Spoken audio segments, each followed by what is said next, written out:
अस्सलाम वालेकुम जी। आज हम बात करेंगे नीपा वायरस के बारे में। नीपा वायरस एक महलिक जानलेवा वायरस है। अगर हम इसके बैकग्राउंड की बात करें तो नीपा वायरस एक जूनेटिक वायरस होता है। जू बोलते हैं एनिमल को, यानी बेसिकली इसका जो मेन रिजर्वायर होता है वो एक एनिमल है। तो एनिमल से ये ह्यूमंस में ट्रांसफ़र होता है, फिर एक इंसान जो इन्फेक्टेड इंसान होगा उससे दूसरे इंसान में भी ये जा सकता है। अगर अभी तक मेरा आपने चैनल सब्सक्राइब नहीं किया तो please subscribe my channel for informative videos. Main reservoir जहाँ से ये आगे स्प्रेड होता है वो इन्फेक्टेड फ्रूट बैट्स होती हैं। तो बैट्स के अंदर जो फ्रूट बैट्स हैं जो फ्रूट खाती हैं, उनकी सलाइवा या फिर उनकी ब्लड या बॉडी का जो यूरिन होता है उसके थ्रू जो है ये वायरस उसकी बॉडी से बाहर निकलेगा। वो उसका जो यूरिन है या ब्लड या उसका जो सलाइवा है जिस चीज़ से भी कांटेक्ट करेगा, स्पेशली जो ET.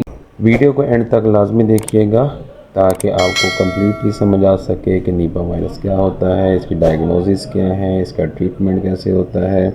So please stay with us. Specially जो खाने की चीज़ें होती हैं उनके ज़रिए से आगे फैलता है। लाइक फ्रूट बैट ने किसी फल को जो है वो चखा है, तो अगर वही इन्फेक्टेड जो फ्रूट है जिसके साथ उसका सलाइवा लगा हुआ है, तो वो कंटेमिनेटेड फ्रूट कोई दूसरा एनिमल खा लेता है, लाइक पिग खा लेता है, जैसे डायग्राम आपको नज़र आ रहा है, या कोई दूसरा एनिमल कैट्स वगैरह हैं या डॉग्स वगैरह हैं वो खा लेते हैं।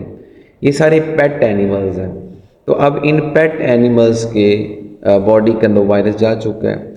अब इन पेट एनिमल्स से जो इनका यूरिन होगा, जो ब्लड होगा या फिर इनका जो सलाइवा है, अगर वो किसी चीज़ से वो टच हो जाता है तो फिर इंसान, क्यों जो इंसानों ने पाले हुए हैं ये पेट एनिमल्स हैं, तो फिर उनके ज़रिए से ये ट्रांसफ़र हो जाएंगे क्या कहते हैं ह्यूमंस के अंदर।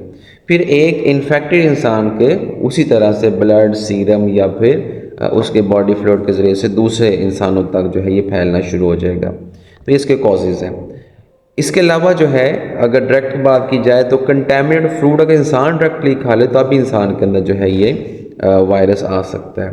अच्छा, अगर इसकी बात करें साइन और सिम्टम्स की, तो इसमें फ़ीवर हो जाता है, बुखार हो जाता है, या फिर सर में दर्द, उल्टी यानी वॉमिटिंग का होना, मसल्स के अंदर पेन होना, खांसी का आना, या गले में जो है वो सोजश का हो जाना या डिफ़िकल्टी होती है। अगर डायग्नोस की बात की जाए तो डायग्नोसिस के लिए फिर हमें डिफरेंट टाइप के टेस्ट करवाने पड़ेंगे, बिकॉज जो sign of symptoms general common sign of symptom है, किसी बीमारी के अंदर ये साइन ऑफ सिम्टम आपको नज़र आ सकते हैं। तो उसके लिए फिर क्या करना पड़ेगा, हमें RT-PCR करवाना पड़ेगा। किसका करवाना पड़ेगा, थ्रोट या नेज़ल स्वैब्स का करवाना पड़ेगा, या सेरिब्रोस्पाइनल फ्लूइड का करवाना पड़ेगा। यानी बेसिकली जो हमारे पास थ्रोट या नेज़ल के अंदर जो लिक्विड है, जो सीरम है या उसकी जो स्क्रीशंस हैं, बेसिकली इसके अंदर भी वायरस हो सकता है। या जो CSF होता है यानी हमारा सेरिब्रोस्पाइनल फ्लूइड जो हमारे नर्वस सिस्टम का फ्लूइड है उसके अंदर भी मिलेगा, ब्लड में मिलेगा, यूरिन। तो इन सैंपल्स का आप RT-PCR करवा लें सिंपली, उससे आप मालूम हो जाएगा कि वायरस है कि नहीं। या फिर लेटेस्ट स्टेज पे अगर हो जाए यानी कि मसला ज़्यादा बिगड़ जाए तो फिर हमें अलाइजा टेस्ट करवाना पड़ेगा। ये स्पेशलाइज एक टेस्ट होता है, तो इनकी मदद से हम डायग्नोज कर सकते हैं कि ये जो पर्सन है नीपा वायरस इन्फेक्टेड है कि नहीं है।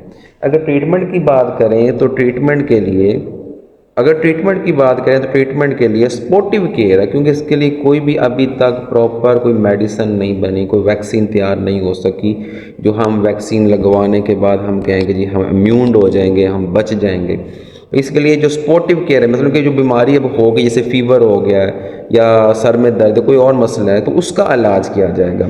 तो बेस्ट रेमेडी ये है कि सपोर्टिव केयर में रेस्ट करें, ठीक है, हाइड्रेशन, पानी ज़्यादा पिएँ, और जो सिम्टम्स आपके हैं जैसे मैंने पहले बोला इन सिम्टम्स का इलाज कर लें। तो ये थी हमारी नीपा वायरस के बारे में वीडियो। उम्मीद है कि आपको पसंद आई होगी। ओके, अल्लाह हाफिज़।